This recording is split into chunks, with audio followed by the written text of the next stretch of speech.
It was 2011, a simpler time, some might say. For me, it was the year of the great sleep deprivation.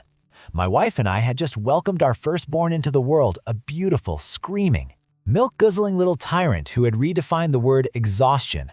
I was an associate at a mid-sized firm, the kind of place where you're still trying to prove you belong, where every coffee stain on your tie feels like a career setback. That morning, I had been running on fumes and sheer adrenaline. I remember fumbling with the baby's bottle, the warm, powdery smell of formula filling the nursery. In the chaos of getting out the door burp cloths, diaper bag, a kiss on the forehead for my exhausted wife, I made a critical error. I neglected the post-feed burping ritual, a cardinal sin. I arrived at the courthouse, a brutalist concrete monument to justice and bad lighting. I had a client waiting. A nervous soul with a criminal something or other charge. The details are a blur, honestly. The stakes felt high.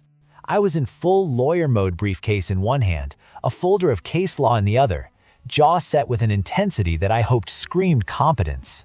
But as I walked through the echoing halls, I noticed a weird vibe. People weren't just looking at me with the usual "is that my lawyer" stare? They were giggling. I heard a whisper, a sharp, hissing sound from a pair of clerks, then a snicker from the bailiff. I even caught a court reporter, a woman who had seen it all, hiding a smile behind her steno machine. I remember thinking, wow, I must look particularly sharp today. My cross-examination skills must be radiating charisma. I represented my client with vigor. I argued motions. I whispered strategy.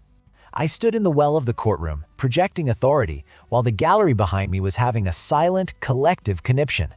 I felt like a gladiator.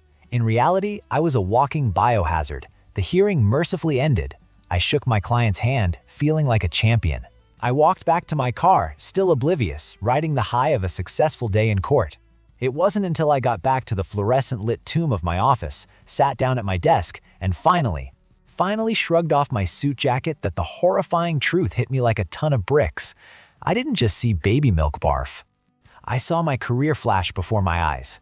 I saw the whispering, the giggling, the smirks, all of it crystallized into one horrifying, chunky revelation. My authority was a lie. My charisma was a dairy-based disaster. The worst part, that jacket was cheap. It was $100 from a discount store. But the embarrassment? That was priceless. That's the thing about being a new parent and a young lawyer. You're trying to juggle the chaos of home with the razor-sharp demands of the courtroom. And sometimes, you don't realize you're wearing the chaos right on your back for the world to see. I never told my wife. I just scrubbed the jacket with a stain remover and a prayer. It wasn't about the milk. It was about the pride and the smell. God, the smell. So to the clerks, the bailiff, and the court reporter who are watching this, I apologize. And also, you could have given a guy a heads up.